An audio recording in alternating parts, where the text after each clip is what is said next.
হঠাৎ করে প্ল্যান হলো একটা অনুষ্ঠান বাড়িতে যাওয়ার। ইভানের পাপা ফোন করে বলল, তাড়াতাড়ি রেডি হও, একটা জায়গায় যাব। হ্যালো এভরিওয়ান, আমি মন চলে এসেছি একটা নতুন ব্লগ নিয়ে। আই হোপ আজকের ব্লগটা তোমাদের ভালো লাগবে। তো সন্ধ্যা সন্ধ্যা বেরিয়ে গেছি, আমরা যাব হচ্ছে চাকদা। তো ওখানে একটা অনুষ্ঠান বাড়িতে মানে নিমন্ত্রণ আমাদের। তো সারাদিন কোনো প্ল্যান ছিল না, রান্নাবান্না করেছি, খাওয়া দাওয়া করেছি, দুপুরে ঘুমিয়েছি।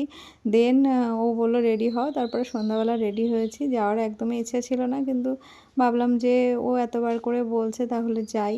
তো আমরা চলে এসেছি চাকদা স্টেশনে। এখান থেকে একটু মিষ্টি নেওয়ার পরে দেন যাব আর কি। এখান থেকে বেশি দূর না, টোটোতে 5 মিনিট। তো আমরা এখন টোটোতে উঠে পড়েছি। তো যাচ্ছি, কখনো যাইনি, এই প্রথমবার যাচ্ছি আর কি ওখানে। তো দেখো ইভান কত খুশি, ওকে ঘুরতে বের করলে ভীষণ খুশি হয় আর কি। যাই হোক, তো আমরা এখন যাচ্ছি, রাত হয়ে গেছে, কিন্তু আবার ফিরতে হবে আমাদের। তো তাড়াতাড়ি গিয়ে তাড়াতাড়ি চলে আসবো। দেন নামার পরে এই যে মানে ঠিকানাটা খুঁজে পাচ্ছিলাম না, তো ওরা আসছে আমাদেরকে পিক আপ করতে। তো সেই জন্য একটু এখানে দাঁড়িয়ে ওয়েট করছি। আর দেখো মিষ্টি কিনে নিয়েছি। আর এই যে দেখো কত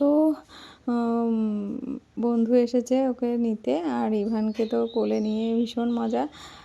তো ইভানও খুব আনন্দ করছে। শেষমেশ চলে এসেছি এই যে এখানে অনুষ্ঠান বাড়িতে। এখানে হচ্ছে আজকে পুজো আছে, মা অন্নপূর্ণার পুজো। তো সেই পুজোতে আমাদের ইনভাইট ছিল, তো সেখানেই এসেছিলাম।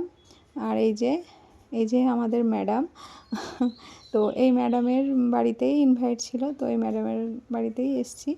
তো খুবই ভালো লাগছে আমার, বসে আছি। আর তারপরে অনেকক্ষণ বসে থাকার পর ইভান ভীষণ দুষ্টুমি করছিল, নাচানাচি করছিল। আর যে বাচ্চাদের পেলে আর কি, খেলার বন্ধু পেয়েছে তো খেলাধুলো করতেই ব্যস্ত। দেখো একবার নমস্কার করছে, একবার এটা টানছে ওটা টানছে। আমি আবার বললাম যে পাপা তুমি এভাবে দুষ্টুমি করো না। দেখো মায়ের মুখটা কত সুন্দর। তো আর পুজো এখনও একবার হয়েছে, আর একবার নাকি হবে সন্ধ্যা আরতি যেটা হয়। তো আমাদের নিমন্ত্রণ ছিল দুপুরবেলা ওর পাপার ক্লাস ছিল, সেই জন্য আর যাওয়া হয়নি। এই কারণে রাতেই আর কি মানে ভাবলাম যে রাতেই যাই। তো দেখো ইভান এখানে এসে খেলাধুলো করছে। দেখো বাচ্চাদের খেলাধুলো দেখতেও বেশ ভালো লাগে আর কি। তো যাই হোক, সব মিলিয়ে প্রথমে ভাবছিলাম যাব না, তারপরে গিয়ে বেশ ভালোই লাগলো। তো ভীষণ খেলা করেছে, মানে এনজয় করেছে আর কি। তো তারপরে আমরা বসে থাকতে থাকতে চা কফি তো ছিলই, চা কফি খেয়েছি। আর দেন সবাই মিলে টানাটানি করছে নাচানাচি করার জন্য। আমি বললাম না, আমি নাচতে পারি না, নাচবো না। তো কী আর করা যাবে। তো সবাই যখন এত রিকোয়েস্ট করছে, টানাটানি করছে, তো সেই জন্য যখন ঢাক বাজাচ্ছিল, ঢাকের তালে তালে আমরাও আর কি একটু একটু করে শুরু করেছি। আর ইভান দেখো এই কাঁসর বাজাচ্ছে, ও তো চিৎকার করে এ করছে আর কি। এই দেখো ঢাক বাজাচ্ছে, এইবারে শুরু হবে নাচ। তো দেখো এই আঙ্কেলটা আর কি বাজাচ্ছে আর কি ঢাক, আর এইদিকে ওই ছোটো পুচকিটা বাজাচ্ছে কাঁসর। ভীষণ আওয়াজ হচ্ছিল। দেন মানে ভয়েসটা দেওয়া হয়নি, সাউন্ডটা আর কি। তো যাই হোক, ইভানের মাথায় আবার সিঁদুর পড়েছে ওই মেয়েটা। তো এই যে সব মিলিয়ে খুব মজা করেছে ইভান, ভীষণ ভীষণ মজা করেছে। তো আবার আমাদের রাতও হয়ে যাচ্ছে, তো ওর আনন্দ দেখে তো আমার থাকতে ইচ্ছা করছে। তো আমি আমাদের আবার ফিরতে হবে, সেই জন্য আবার ওকে আসতে বলছি, আসছে না। তো কী আর করা যাবে। তো আমি ভাবলাম যে খেলুক, ম্যাডামও বলছে যে এনজয় করছে, থাক, খেলো আজকে থাকো। তো আমি বললাম না, থাকা তো যাবে না, তো বাড়ি ফিরতেই হবে আর কি। তো দেখো আনন্দের সীমা নেই আর কি।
দিয়ে অনেক মজা করলাম, অনেক আনন্দ করলাম। এরকম আনন্দ করবো কখনো ভাবতে পারিনি।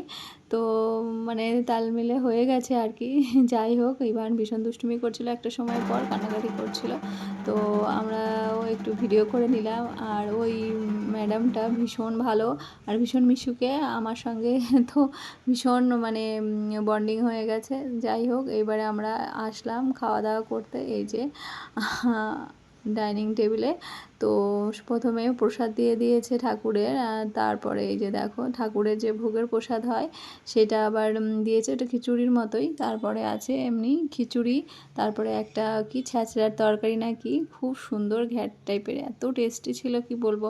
আমার তো এগুলো খাওয়া নিষেধ, কিন্তু তারপরেও পূজার প্রসাদ বলে খেলাম।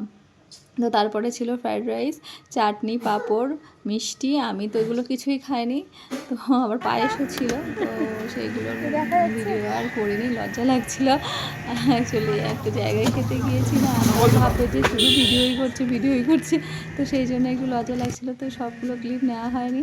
তো দেন আমরা এবার বাড়ি ফিরছি, এখন বাজে রাত 10:30। তো অনেক রিকোয়েস্ট করছিল রাতে থাকার, আমরা থাকিনি, না থাকবো না, ওইখানে পাপার আবার ক্লাস আছে, তো সেই জন্যই।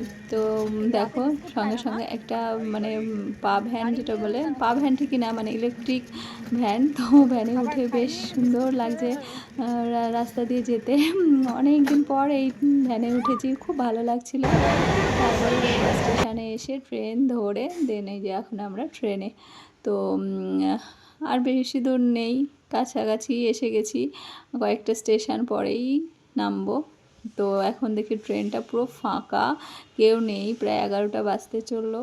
তো ফাঁকা ট্রেনে বেশ ভালোই লাগছে, আর মিষ্টি মিষ্টি হাওয়া দিচ্ছে, ভীষণ ভালো লাগছে। তারপরে ওখানে গিয়ে এত আনন্দ করেছি আর এত যত্ন পেয়েছি, মানে খুব ভালো লেগেছে আর কি। ভাবতেই পারিনি যে এতটা আনন্দ করবো বা এত যত্ন পাবো। খুব যত্ন করেছে, যত্ন করে আমাদের পরিবেশন করেছে খাবার দাবার, খুবই খুবই খুবই ভালো লেগেছে। তো দেন দেখো ট্রেনের মধ্যে আমি আবার একটু হাঁটাহাঁটি করছি, ফাঁকা ট্রেন দেখে ভিডিও করতে ইচ্ছে হলো, তো তো একটু ভিডিও করে নিচ্ছি। অনেকগুলো রিলসও বানিয়েছিলাম। তো তারপরে ভাবলাম যে একটু ছোট্ট করে ক্লিপ নিই। ইভানের পাপাকে বললাম যে একটু ভিডিও করে দাও, ও তো চলন্ত ট্রেনে, ও বললো না ভিডিও করতে হবে না। আমি বললাম না ঠিক আছে, তাহলে আমি যতটুকু পারি ততটুকু করি আর কি। দেন শেষমেশ দেখো কল্যাণী স্টেশনে নেমে গেছি, এখন যাব বাড়ির দিকে। বাড়িতে গিয়ে চেঞ্জ করে কোনো রকম ওষুধ খেয়ে ঘুমিয়ে পড়বো আর কি। তো এখন যাচ্ছি বাড়ির দিকে আর কি, হেঁটে হেঁটে ওভারব্রিজ করতে হবে। এই যে ইভান বললাম কোলে আসবে না, ওর বাবার কোলেও আসবে না, ও হেঁটে হেঁটে সিঁড়ি ভেঙে ভেঙে আর কি যাবে। তো ও এখন সমস্ত কাজ একা করতে চায়, একা হাত ধোবে, একা খাবে, একা একা সিঁড়ি তুলে, মানে সব কাজ একাই করতে চায়। আমি বললাম বাবা করে দিই, না আমি একা করবো, জামা পরবে, জামার বোতামও একা একা লাগাবে। তো জানি না, এটা ওটা বাচ্চাদের অ্যাক্টিভিটি, তো একটা সময়ের পর পরিবর্তন আসে। তো দেখো নিজের ছায়া দেখে লাফালাফি শুরু করছে, আনন্দ করছে, ও ভীষণ মজা করেছে, আমার থেকেও বেশি ও ভীষণ মজা করেছে আর কি। যাই হোক, আনন্দ করতে ও ভীষণ মজা করে, আর আমিও তো তোর সঙ্গে তো একদম মানে কি বলবো, আর খুবই খুবই করি। আগের মতো আর সেভাবে আনন্দ করা হয় না, অ্যাকচুয়ালি সব কিছুর ব্যস্ততার কারণে। তো যাই হোক, ওর বাবা বাইক নিয়ে আসতে গেছিলো গ্যারেজে, তো ওই যে নিয়ে এসছে। এবার আমরা যাব বাড়ির দিকে। তো ভালোই লাগছে, কিন্তু ফাঁকা হয়ে গেছে স্টেশন, দেখতে পাচ্ছ। তো প্রায় আমাদের নামতে নামতে 11:10-15 হয়ে গেছে। এই যে এখন যাচ্ছি বাড়ির দিকে। তো চলো আজকের ব্লগটা এখানে এন্ড করছি, তোমরা ভালো থেকো, টাটা।